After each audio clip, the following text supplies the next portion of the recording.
ደግሞ ንብረቱ የተጠበቀ ነው። አይ እሱ እኮ ዝም ብሎ ለማስመሰል ነው እንዲህ ያለው አይባልም ማለት ነው። ውስጡ የሚያውቀው ማን ነው?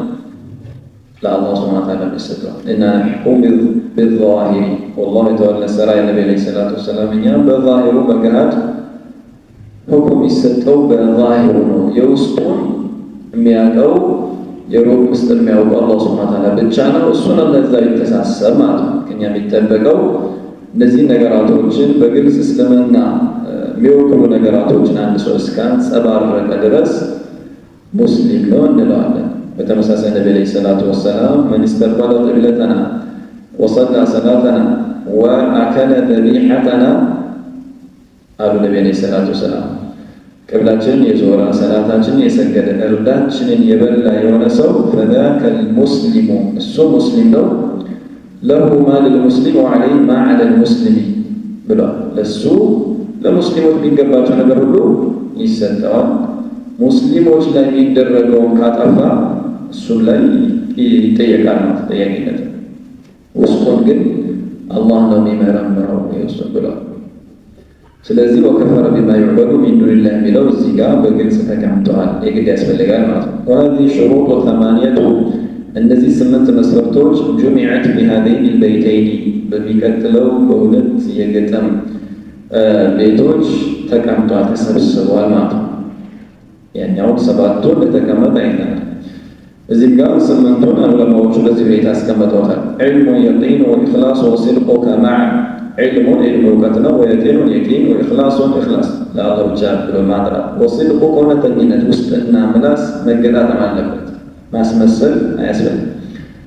ማዕ መሐበቲን ከመሐባ ጋር ማለት ነው፣ ውዴታ ጋር ማዕ ሚለው ለግጥም እንዲመች ነው። ወንቅያድን መታዘዝ ያለ እንቅያድ ላኢላሃ ኢለላህ ሲል አንድ ሰው እንቅያድ የግድ ነው፣ መታዘዝ እሺ ባይነት የግድ ነው። ወልቀቡል ለሃ እሷንም ላኢላሃ ኢለላህ መቀበል። ስንት መስፈርት ነው? 7 ነው። 7 ወዚደ ታሚኑሃ 8ኛ መስፈርት ተደርጎ ተጨምሯል። አልኩፍራኑ ሚንከ ከአንተ የሆነ መካድ።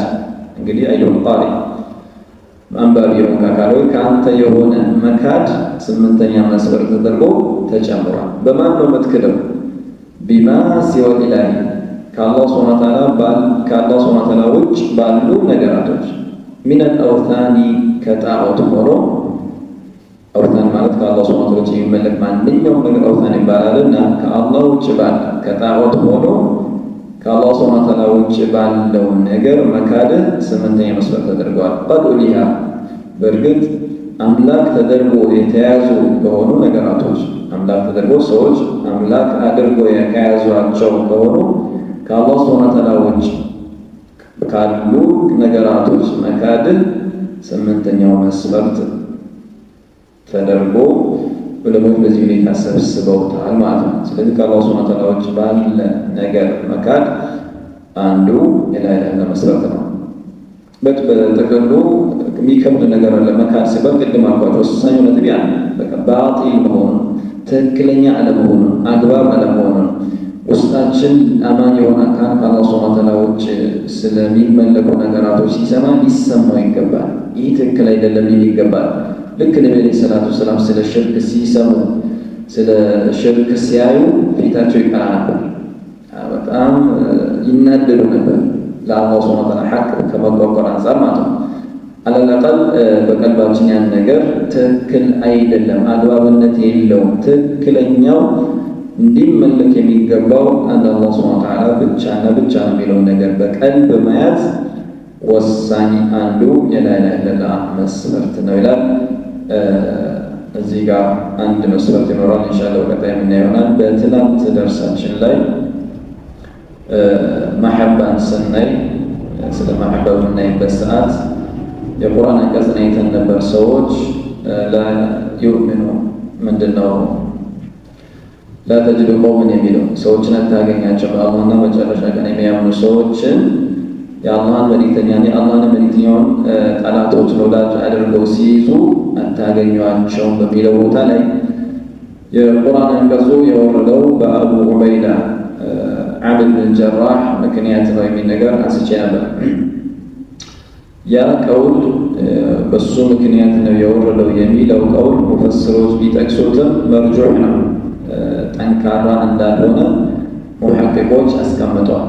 ብዙ ምክንያት አስቀምጠው ሐታ አባቱን አልገደለም፣ አቡ ዑበይዳ አባቱን ገደለ የሚለው ወሬ ሰሂህ አይደለም።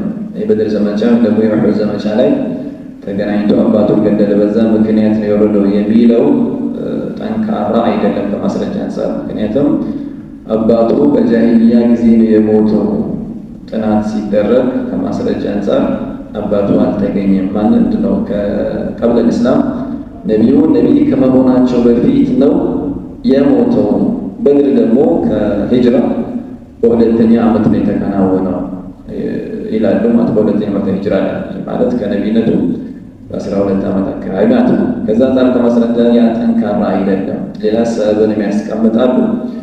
አልሙሂም ያ እንደ አንድ ጠንካራ ማስረጃ ስለሌለው እሱ ምክንያት አይደለም። ምክንያት ሌላ ያስቀምጣሉ። ከዚህ ጋር ተያይዞ አንድ ሰው አባቱን መግደል በጂሃድ ቦታ ሆኖ አባቱን መግደል እንዴት ይታያል የሚለውን ሲያስቀምጡ ዑለማዎች ለሌላ አካል አሳልፈው ይስጠው።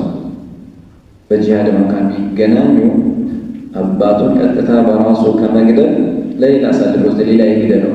የገዛ አባቱ ራሱን እንዳይገድል ምናልባት እየተከላከለ ድንበር እስካላለፈበት ድረስ ማለት ሊገድል ከመጣ በጣም አንተ ላለመግደል የሞከርክ ወደ አንተ ሊገድል ከመጣ ግን በዛ ሰዓት ካልሆነ በቀር ዝም ብሎ አገኘሁት ብለህ ካፊርም ቢሆን በጂሃድ ብታገኘው አባት ነውና ቀጥታ አንተ ከምትገድል ለሌሎቹ አሳልፎ ይስጠው የሚል ነገር አንብቤ ያለው።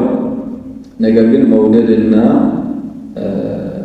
ራሕማ ማዘን ዳዕዋ ማድረግ ሁለቱ የሚለያዩ መሆናቸውን በዛው ልክ መረዳት ያስፈልጋል። ወላጆቻችሁን ለወላጅ መልካም ዋሉ ካፊር ቢሆኑ እንኳን የሚል አለ። እንደገና የአላህ ጠላቶችን ካፊሮችን አትውደዱ ይላል። ሁለቱ እንዴት ይታረቃል? ትናንት ብያለሁ። መውደድ የቀልብ ነው። በቀልብ አትወድም፣ በቀልብ ጠላቸዋል እስኪያምኑ ድረስ ማለት ነው። ግን ማድረግ ያለብን ታደርግለታለህ። ካፊር ቢሆን ጎረቤት ከሆነ ጎረቤትና ሀቅ እንዲሰልም ማዘን እንዲሰልም ዳዕዋ ማድረጉ እንደጠበቀ ሆኖ በቀልብ መውደዱን ግን የአላህን ጠላት ማንኛውን መውደድ ተገቢ አይደለም፣ አይፈቀድም።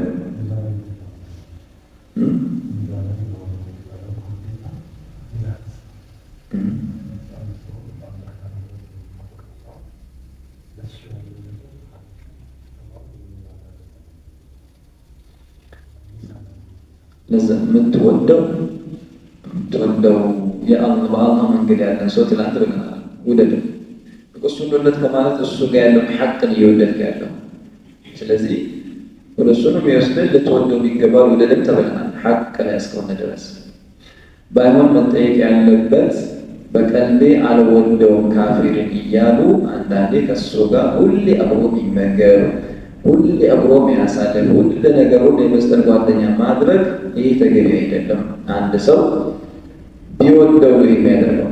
ሁልጊዜ ምሳም ቁርስም እራትም ከእሱ ጋር የምትበላ ከሆነ ካፊር ሆኖ ሳለ ሁሌ አብረህ የምታሳልፈው ከሆነ አልወደድኩትም በቀልቤ ብትል የተወሰነ ወደዋል ማለት ነው። ምክንያቱም አንድ ሰው ልብ ውስጥ ብትወደው ብዙ ማሳለፍ ትፈልግ ቀልብ ቢፈልገው እንጂ ቀልብ ቢጠላው ከእሱ መራቅ ነው የምትመርጠው፣ መራቅ ነው የምትፈልገው ማለት ነው። ስለዚህ ይህን ጥንቃቄ ማድረግ ያስፈልጋል። ሐቅ ላይ የሆኑ ሰዎችን ግን መውደድ ይሄ ኢማን ነው፣ ከኢማን ነው፣ ከአህሉ ሱና ወልጀማዓዎች የአቂዳ መሰረት ነው። هذا والله أعلم وصلى الله وسلم على نبينا محمد وعلى آله وصحبه أجمعين